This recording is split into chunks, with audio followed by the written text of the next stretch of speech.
Alors ici, l'exposition, elle s'appelle Dernier métro, parce qu'en fait, j'adore prendre le dernier métro dans toutes les villes. Je trouve que c'est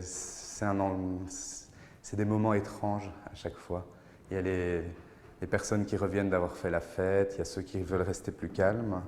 Et donc j'aime bien analyser toutes tous ces moments, toutes les discussions des gens. Dans le dernier métro, j'ai toujours l'inspiration qui vient. J'ai pas besoin de musique, j'ai pas besoin de livres, j'ai pas besoin de me documenter, j'ai juste à regarder. Et en fait, souvent j'aime bien aller jusqu'au terminus. Et après, je marche pour rentrer chez moi ou pour aller chez ma mère. Et je marche et j'observe tout ce qui se passe la nuit.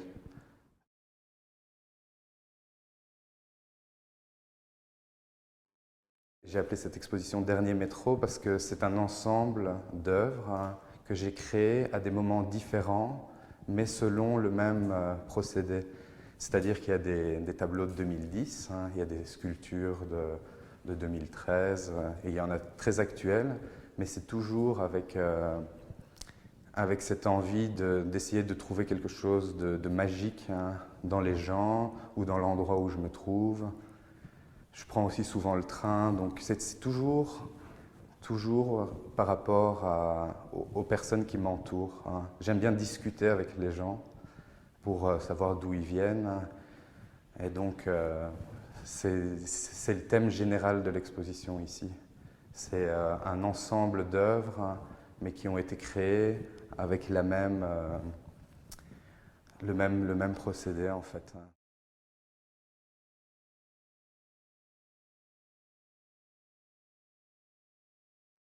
Mais j'arrive pas à me fixer à un seul support. En fait, par exemple, ici j'ai utilisé des panneaux en bois qui sont en mélèze. Le mélèze, c'est un bois qui vient de Sibérie. Ça n'a pas été évident de me le procurer, mais bon, j'avais envie de ça parce qu'en fait, je suis passionné aussi par les cultures lointaines que j'ai pas pu voir et par la Sibérie en général. Et comme j'ai fait des études d'ébénisterie, j'avais aussi envie de revenir au bois parce que je préfère le bois à la toile, même si j'ai utilisé de la toile les années précédentes. Je préfère peindre sur du bois, ça me ressemble plus. En plus, j'adore aller dans les églises, pas du tout pour l'aspect religieux, c'est juste pour le calme qui y règne et pour la beauté surtout des icônes orthodoxes. Et en fait, je voulais peindre sur du bois, mais pas de la même façon que les icônes, parce que je trouvais ça un peu bateau de faire la même chose en utilisant des thèmes actuels. Et donc j'ai utilisé du mélèze qui a été utilisé pour les icônes, et j'ai utilisé de l'or.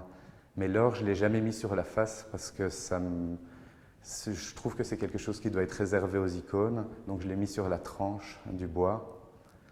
Et donc oui, il y a toujours les papiers que j'utilise, ils viennent toujours, je les choisis pendant des heures parce que j'ai envie que mon dessin sorte d'une façon ou d'une autre. Et puis j'arrive pas du tout à me dire je vais faire 10 toiles comme ça, ou c'est impossible. Je fais un seul dessin. Il peut être très enfantin, très puéril, il peut être très compliqué, très intellectuel. Je vais toujours choisir le support pendant des heures. Mais je suis incapable de faire une exposition avec que des toiles, incapable avec que des sculptures, que des dessins. Il faut toujours tout mélanger parce que j'aime pas cette conformité dans l'art. Mais bon, c'est un univers global.